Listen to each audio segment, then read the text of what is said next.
हाँ जी, तो बच्चों विदाउट वेस्टिंग द टाइम आज हम रिवाइज करेंगे पार्टनरशिप, फंडामेंटल ऑफ पार्टनरशिप। तो फंडामेंटल्स का मतलब होता है बेसिक्स, पार्टनरशिप का मतलब सभी बच्चों को पता है। पार्टनरशिप एक ऐसा बिजनेस होता है जहां पर दो या दो से ज्यादा लोग मिलकर बिजनेस को रन कर रहे हैं और उस बिजनेस से होने वाले प्रॉफिट या लॉस को आपस में क्या कर रहे हैं, शेयर कर रहे हैं। ठीक है, अगर हम डेफिनेशन की बात करते हैं, as per section 4 of Indian partnership act, partnership is the relation between persons who have agreed to share the profits of the business which is carried by all or any one of them acting for all। यानी कि partnership एक ऐसा business होता है जहां पर सभी लोग जो पार्टनर्स हैं मिलकर बिजनेस को क्या कर रहे हैं, रन कर रहे हैं और उस बिजनेस से होने वाले प्रॉफिट या लॉस को आपस में क्या कर रहे हैं, शेयर कर रहे हैं।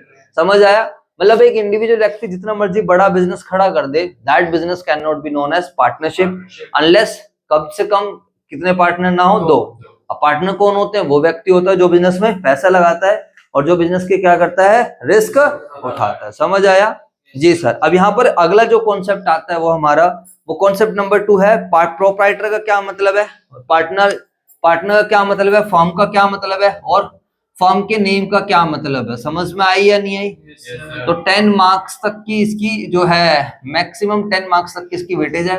तो सेकंड कॉन्सेप्ट है फर्म क्या है, फर्म नेम क्या है, ये सब चीजें आ जाते हैं। फर्म की बात करते हैं तो ग्रुप ऑफ पार्टनर्स जिसके अंदर बिजनेस रन किया जा रहा है, that is basically known as firm. यानी कि जब हम पार्टनर्स की कलेक्टिवली बात करते हैं तो collectively they are working in an organisation, collectively वो किसी ऑर्गेनाइजेशन के लिए काम कर रहे हैं, तो उस ऑर्गेनाइजेशन को बेसिकली वी विल से क्या बोलेंगे, फर्म। और जिस नाम से बिजनेस को रन किया जा रहा है, अगर आपका बिजनेस चलाया जा रहा है संजय क्लासेस के नाम से या XYZ पार्टनरशिप फर्म, तो जो जिस नेम से बिजनेस रन किया जाता है that is basically known as firm name. इसके बाद आ जाता है पार्टनर। पार्टनर कौन होता है?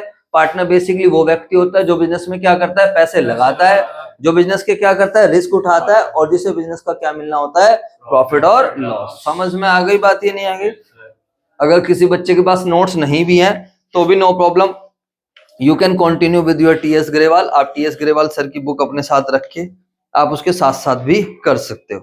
बस क्या होता है कई बार अकाउंटिंग पॉइंट ऑफ व्यू से ना थोड़ा सा ज्यादा हो जाती हैं चीजें, तो थोड़ा सा इसका आपको ध्यान रखना है। चलो जी सर, इसके अलावा अगर हम बात करते हैं, एक बात आप हमेशा ध्यान रखना, from accounting point of view firm जो है अलग है एंड पार्टनर्स अलग है। समझ में आया नहीं है? एज पर the business entity concept, business entity concept कहता है बिजनेस एंड पार्टनर आर या firm and partners are two separate, क्योंकि मैं अलग हूं और संजय क्लासेस अलग है, तो मैं बिजनेस में कुछ भी पैसा लगाऊंगा उसकी अकाउंटिंग होगी। मैं पैसा लगाता हूं उसको बोलते हैं कैपिटल, और अगर मैंने पर्सनल यूज के लिए बिजनेस से पैसा निकाल दिया उसको हम क्या बोलते हैं, ड्राइंग्स। क्या बोलते हैं? Basically drawings. लेकिन जब लीगलिटी पॉइंट ऑफ व्यू से बात करी जाती है, किसकी बात करी जाती है, तो लीगलिटी पॉइंट ऑफ व्यू से फर्म और पार्टनर्स क्या हो जाते हैं, same, because of the concept of unlimited liability. Proprietorship और पार्टनरशिप बिजनेस का सबसे जो बिगेस्ट नेगेटिव पॉइंट है वो बेसिकली क्या है, अनलिमिटेड लायबिलिटी। क्योंकि कल को बिजनेस घाटे में जाता है, बिजनेस लॉस में जाता है, तो जो पार्टनर्स है उन्हें अपनी पर्सनल प्रॉपर्टी तक को क्या करना पड़ जाता है, सेल करना पड़ जाता है। समझ आया मेरे बच्चों? बताओ जी सर। तो यहाँ से हमारा कॉन्सेप्ट नंबर 2 भी खत्म हो जाता है। अगर आप नोट्स में देखोगे तो ये सारी चीजें आपको लिखी हुई मिल जाएंगी। ठीक है मेरे बच्चों, मैं आपको दिखा देता हूँ एक बारी। यहाँ पर अगर आप नोट्स वगैरह देख रहे हो तो आपको ये ऐसे लिखा हुआ मिल जाएगा। ठीक है, इसके अलावा अगर हम बात करते हैं कॉन्सेप्ट नंबर 3 की बात करते हैं, तो कॉन्सेप्ट नंबर 3 ये मैंने अभी बताया अबाउट फर्म एंड पार्टनर्स। ये फर्म कौन है, पार्टनर्स कौन है, ये सब मैंने बताया। पार्टनर्स इंडिविजुअली होते हैं, फर्म कलेक्टिवली कहलाता है। Accounting point of view firm and partners both are separate, और legality point of view firm and partners are same. Unlimited liability, अगर बिजनेस लॉस बियर करता है तो उन्हें अपने मतलब कल को बिजनेस घाटे में चले आता है, लॉस में चले आता है, तो पार्टनर्स को अपनी पर्सनल प्रॉपर्टी तक को सेल करना पड़ जाएगा। समझ आया? अब जो हमारे पास अगला टॉपिक है that is basically features of partnership. तो इस तरीके नोट से ये फायदा हो जाएगा कि आपको अगली बार जब रिवाइज करोगे घर जाके तो सीधा आप तुरंत रिवाइज कर लोगे। ठीक है मेरे बच्चों? स्टिल मैंने आपको बताया आपको फ्री ऑफ कॉस्ट मिल रहे हैं टेलीग्राम चैनल पर, आप लोग ले सकते हो बच्चे उसको। तो what are the features of partnership? तो पार्टनरशिप का सबसे पहला जो फीचर होता है that is basically association of 2 और मोर पर्सन। पार्टनरशिप बेसिकली एक ग्रुप होता है 2 से ज्यादा लोगों का। समझ में आ गई बात या नहीं आ गई?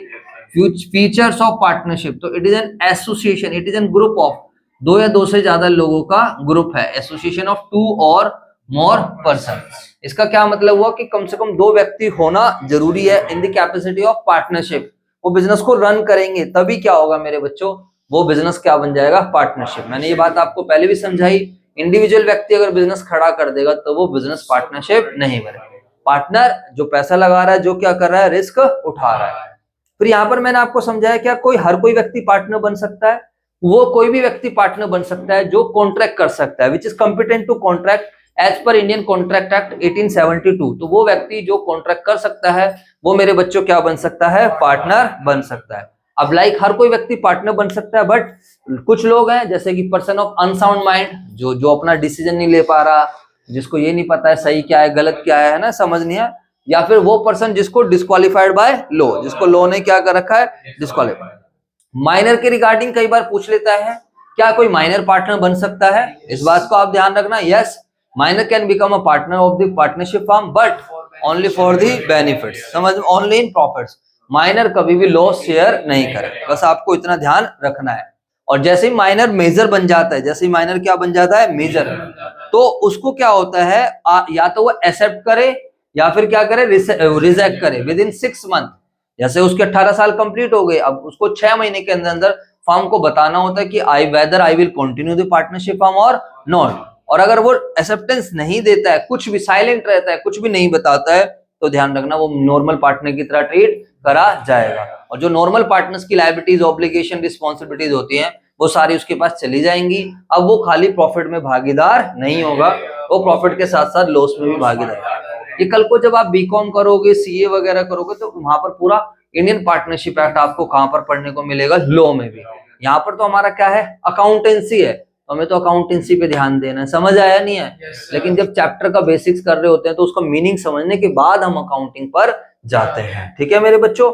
ठीक है सर, बहुत अच्छे से सर, हाँ समझ में आएगा, कोई टेंशन नहीं है। सेकंड पॉइंट क्या है, एग्रीमेंट। सेकंड पॉइंट क्या है मेरे बच्चों, तो पार्टनरशिप एक तरीके का एग्रीमेंट। एग्रीमेंट सिंपली मीन समझौता।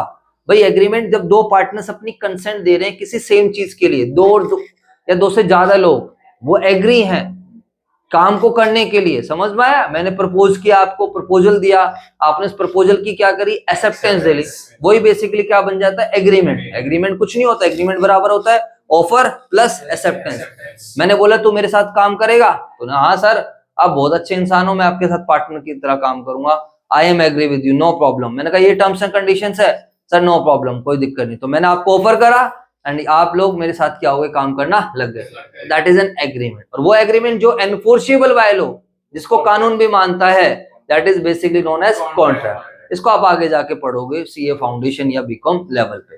तो पार्टनरशिप एक तरीके का एग्रीमेंट ही तो है, क्योंकि दो लोग साथ में मिलकर तभी काम कर सकते हैं when they both are agree to each other.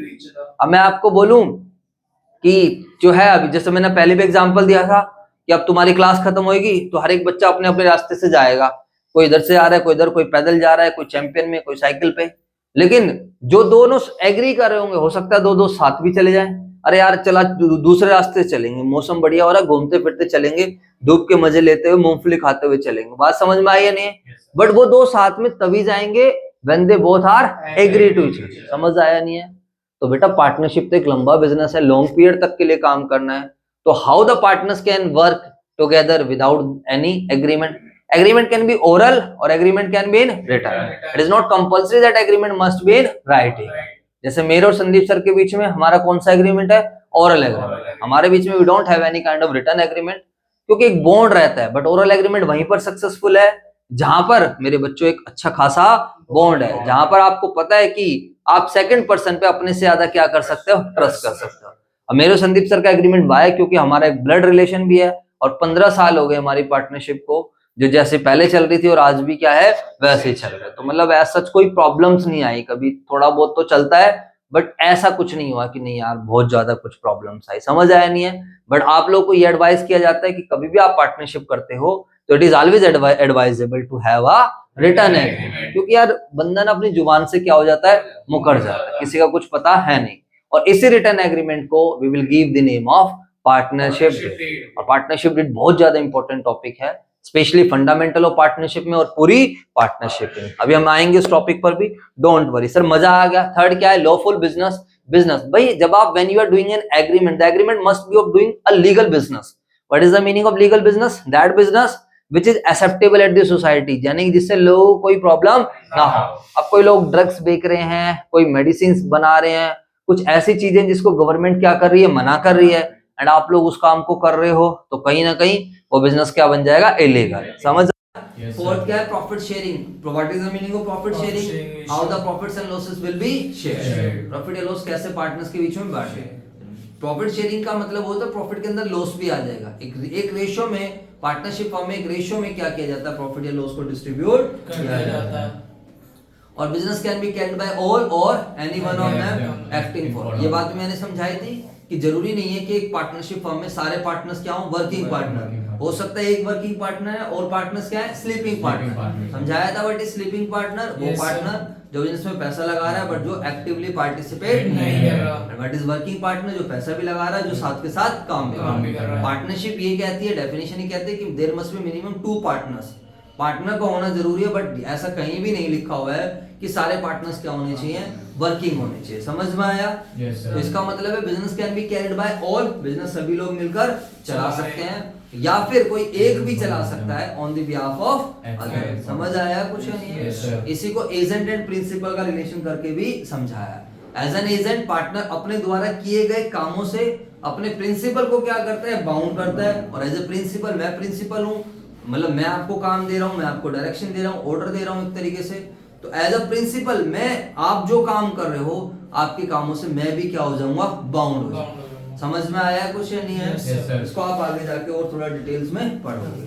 ठीक है मेरे बच्चों? बाकी अभी हम लोगों ने 2-3 टॉपिक्स करे कि पार्टनरशिप क्या है, पार्टनरशिप के फीचर्स क्या है, पार्टनर क्या है, फर्म क्या है, फर्म नेम क्या है, और जो है फीचर्स वगैरह भी हमने कवर कर लिए। बाकी हम नेक्स्ट वीडियो में करें। ठीक है, थैंक यू।